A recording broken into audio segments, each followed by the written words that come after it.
Mitos atau fakta? Mitos atau fakta?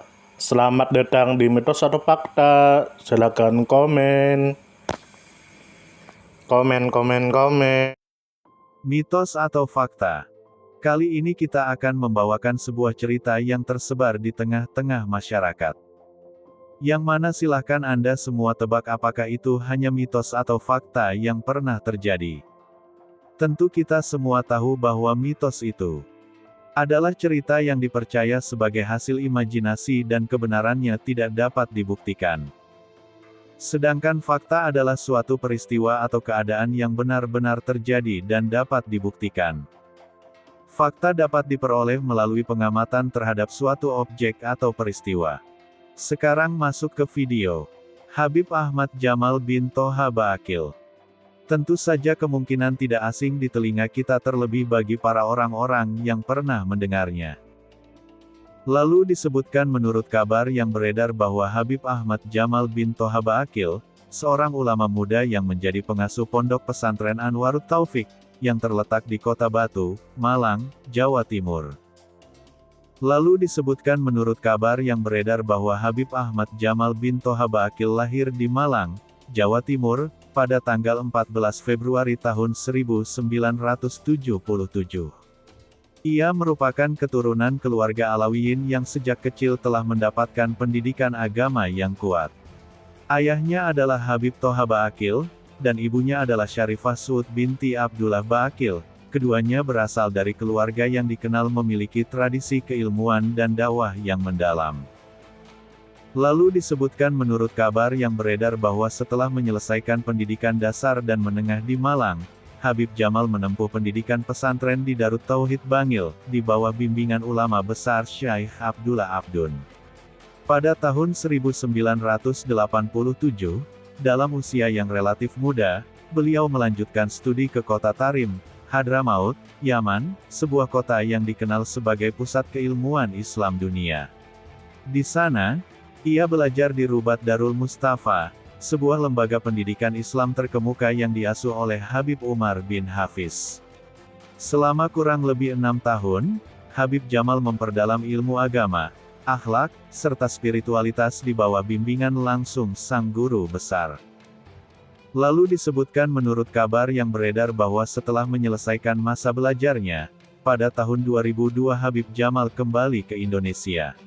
Ia sempat singgah di Surabaya sebelum akhirnya menetap di Kota Batu, Malang, dan mendirikan pondok pesantren Anwarut Taufik.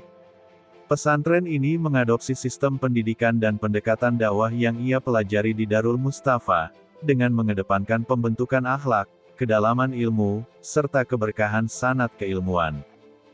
Lalu disebutkan menurut kabar yang beredar bahwa Habib Jamal dikenal sebagai sosok yang harismatik dan rendah hati. Meskipun tergolong muda, pengaruhnya sangat besar di kawasan Malang Raya dan sekitarnya. Ia juga aktif berdakwah ke berbagai negara, seperti Malaysia, kawasan Timur Tengah, dan beberapa negara lain, namun tetap menjaga komitmen untuk mengajar dan membina santri-santrinya di pesantren. Keberadaan Habib Ahmad Jamal bin Toha Ba'akil menjadi inspirasi besar bagi banyak kalangan, khususnya generasi muda yang ingin meneladani semangat ilmu, adab, dan cinta dakwah yang diwariskan para salafus sholih. Lalu disebutkan menurut kabar yang beredar bahwa beberapa santri dan jamaah menceritakan bahwa doa Habib Jamal sering kali dikabulkan dalam waktu yang sangat singkat. Ada kisah seorang jamaah yang datang dalam keadaan sakit keras, lalu dimintakan doa oleh Habib. Tak lama setelah itu, ia merasa ringan dan sehat kembali, padahal secara medis penyakitnya tergolong berat. Lalu disebutkan menurut kabar yang beredar bahwa pernah dikisahkan, ada seorang santri yang sedang mengalami krisis pribadi dan berniat untuk keluar dari pesantren tanpa izin.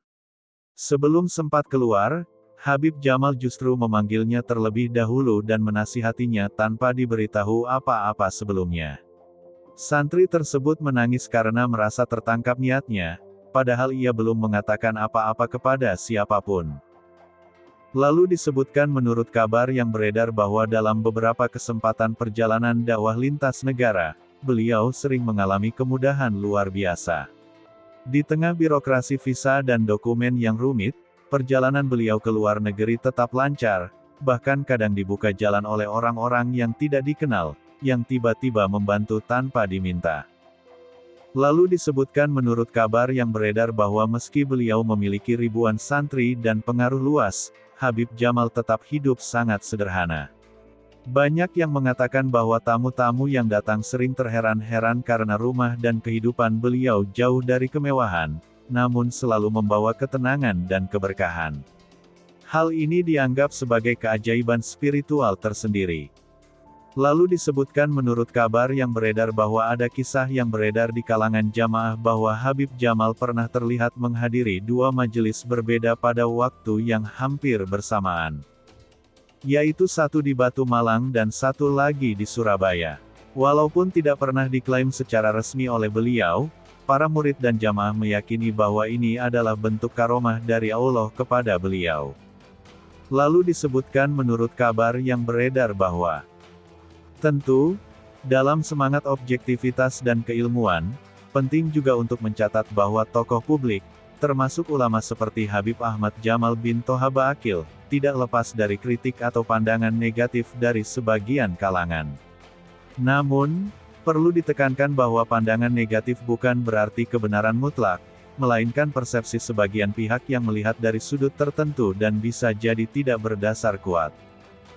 Berikut ini adalah beberapa pandangan negatif atau kritik yang pernah muncul tentang beliau, baik secara langsung maupun tidak langsung, beserta klarifikasi dan konteksnya.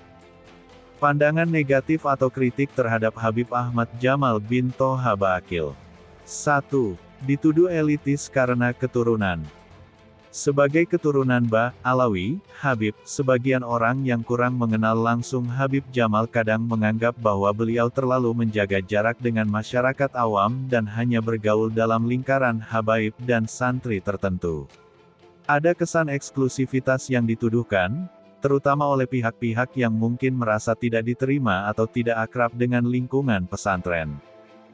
Klarifikasi, justru banyak kesaksian dari santri dan jamaah yang membantah tuduhan ini. Habib Jamal dikenal sangat rendah hati, bahkan kerap menyambut tamu dari berbagai latar belakang, baik santri biasa, pekerja kasar, maupun pejabat, dengan keramahan yang sama. 2. Dituduh terlalu tertutup atau tidak terlalu aktif di publik.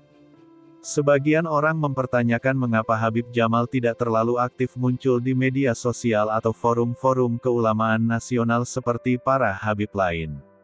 Hal ini kadang disalahpahami sebagai kurang kontribusi ke publik atau bahkan eksklusif. Klarifikasi, gaya dakwah Habib Jamal memang lebih banyak mengedepankan pembinaan langsung, tatap muka terutama di lingkungan pesantren. Beliau memilih fokus membangun kader dan menjaga keikhlasan, daripada tampil di banyak media, sebuah pilihan hidup yang sering dilakukan oleh para ulama terdahulu. 3. Dicurigai terlalu fanatik terhadap tarekat atau mazhab tertentu. Ada pula kritik dari pihak luar yang menganggap bahwa pendekatan spiritual beliau terlalu sufi atau terlalu mengutamakan tarekat, khususnya karena kedekatan beliau dengan Habib Umar bin Hafiz dan Rubat Tarim, sehingga dituduh kurang rasional atau kurang terbuka terhadap pendekatan keislaman lain, misalnya kalangan Salafi. Klarifikasi, sebenarnya, beliau sangat menjunjung tinggi ukhuwah dan moderasi. Ajaran sufistik beliau tetap berpijak pada syariat dan adab. Kritikan ini lebih banyak datang dari pihak yang belum memahami konteks keilmuan di balik metode pendidikan tarim yang syarat dengan tasawuf dan sanad keilmuan. 4. Ketidakterlibatan dalam isu sosial politik. Sebagian orang menganggap bahwa Habib Jamal terlalu diam terhadap isu-isu nasional seperti korupsi, konflik agama, atau ketidakadilan. Mereka berharap para Habib bersuara lantang di ruang publik. Klarifikasi, posisi Habib Jamal lebih kepada pendidik moral dan pembina ruhani, bukan aktivis politik. Ia meyakini bahwa perbaikan bangsa dimulai dari pembinaan akhlak individu dan komunitas kecil, bukan dari kegaduhan opini di panggung politik. Penutup. Kritik-kritik tersebut sebetulnya lebih banyak berasal dari kesalahpahaman atau kurangnya interaksi langsung dengan Habib Jamal. Dalam dunia dakwah dan keulamaan, kritik adalah hal biasa, bahkan para nabi pun menghadapi hal serupa. Justru, cara Habib Ahmad Jamal menyikapi kritik dengan tenang, tanpa membalas dengan emosi, menjadi teladan yang menunjukkan kedewasaan ruhani dan kecintaan pada adab Islam. Bagaimana menurut Anda semua? Apakah cerita di atas adalah mitos dan cerita sebelum tidur atau memang fakta? Silahkan tulis di kolom komentar. Note, kami bertanya kepada Anda yang mendengar dan melihat video ini.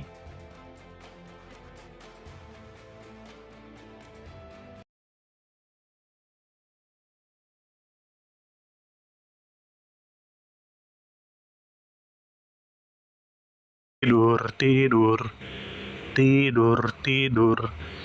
Ayo kita tidur. Bagaimana menurut Anda semua? Apakah itu mitos atau fakta? Jika mitos, silakan tulis di kolom komentar. Dan jika fakta, silakan tulis di kolom komentar. Karena kita tahu bahwasanya mitos itu adalah cerita yang dipercaya sebagai hasil imajinasi dan kebenarannya tidak dapat dibuktikan. Sedangkan fakta adalah suatu peristiwa atau keadaan yang benar-benar terjadi dan dapat dibuktikan. Nah, jadi bagaimana menurut Anda semua? Apakah ini mitos atau fakta? Silakan tulis di kolom komentar.